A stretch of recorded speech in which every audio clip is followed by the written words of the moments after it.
Ladies and gentlemen, boys and girls, here we go. Thank you for joining us on TLSS, the last science show. Black History Month is technically almost done if you look at the calendar. However, Black History Month is every month, which is why we're going to drop more of these videos throughout the year. Why not? It doesn't stop here.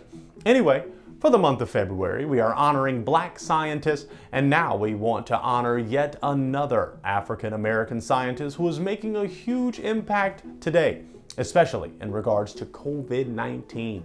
Let's talk about Dr. Christopher Barnes.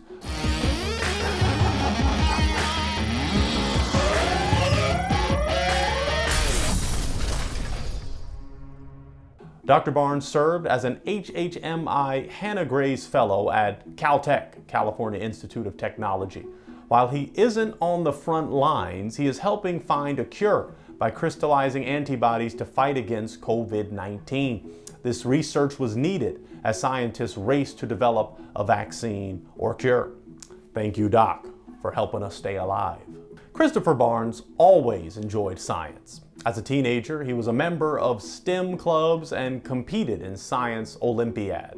He planned to become a medical doctor, so upon entering college at University of North Carolina, Chapel Hill, he studied chemistry and biology to start building toward his goal. At the end of his sophomore year, he inquired about undergraduate research opportunities. While attending University of North Carolina at Chapel Hill, he earned a Bachelor of Arts in Psychology and another bachelor's degree, which was of Science in Chemistry. He then received his master's from UNC Chapel Hill and progressed to the University of Pittsburgh School of Medicine, where he received his PhD in molecular pharmacology and structural biology. He served as an HHMI Hanna Grays Fellow at Caltech for over 4 years.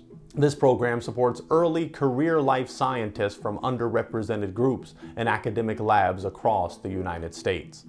Initially, the Fellow's responsibilities were geared toward investigating the behavior of HIV-1.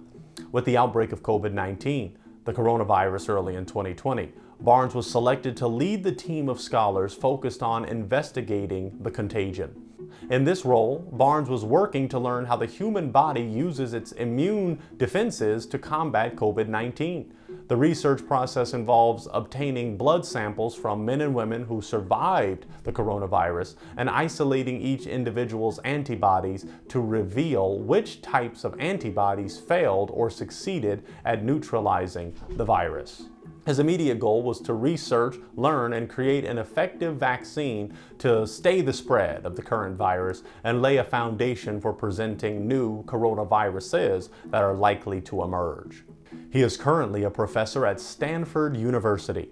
The Barnes Lab at Stanford University combines biophysical methods with in vivo approaches to understand how viruses such as HIV, SARS-CoV-2 infect host cells and elicit specific humoral immune responses.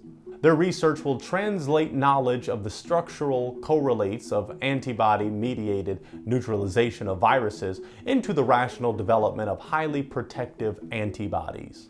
A related goal is the structure-based design of potent and stable immunogens for vaccination.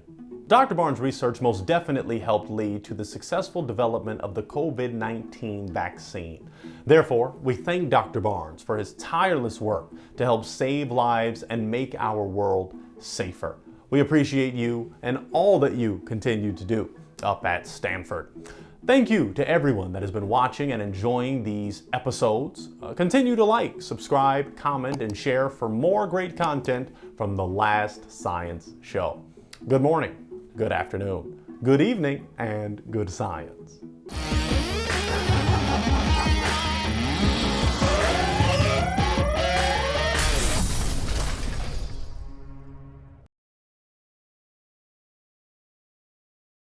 The first Black scientist we are going to honor is George Washington Carver. George Washington Carver was an African-American scientist and educator. Carver is famous for many inventions, including a number of uses for the peanut.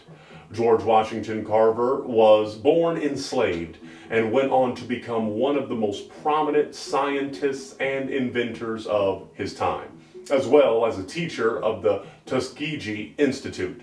Carver devised over 100 products using one major crop, the peanut, including dyes, plastics, and gasoline.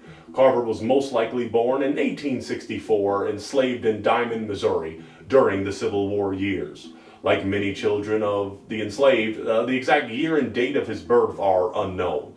Carver was one of many children born to Mary and Giles, an enslaved couple owned by Moses Carver. A week after his birth, Carver was kidnapped along with his sister and mother from the Carver farm by raiders from the neighboring state of Arkansas. The three were later sold in Kentucky. Among them, only the infant Carver was located by an agent of Moses Carver and returned to Missouri. The conclusion of the Civil War in 1865 brought the end of slavery in Missouri. Moses and his wife Susan decided to keep Carver and his brother James at their house after that time. As she had been in high school, Jemison was very involved in extracurricular activities at Stanford, including dance and theater productions, and served as head of the Black Student Union. She received a Bachelor of Science degree in Chemical Engineering from the university in 1977.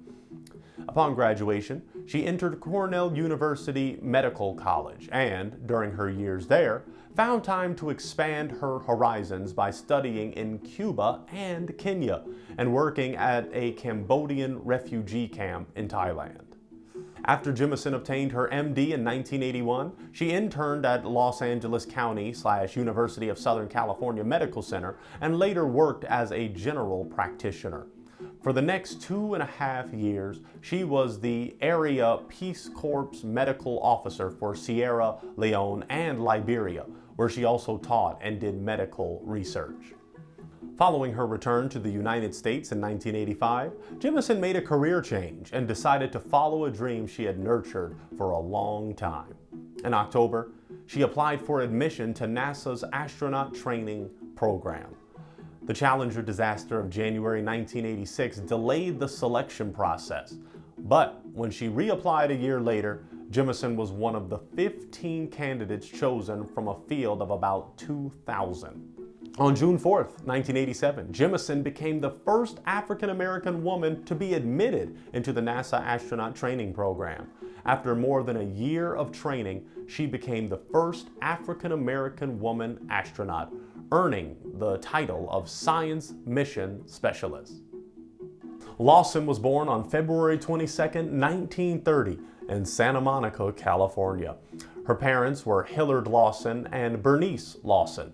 She attended Belmont High School and graduated in 1948. Lawson completed a bachelor's degree in chemical engineering at the University of California, Los Angeles in 1952. She was a straight-A student and president of the Delta Sigma Theta sorority. Despite her qualifications, Lawson could not get work as a chemical engineer because of her race and gender.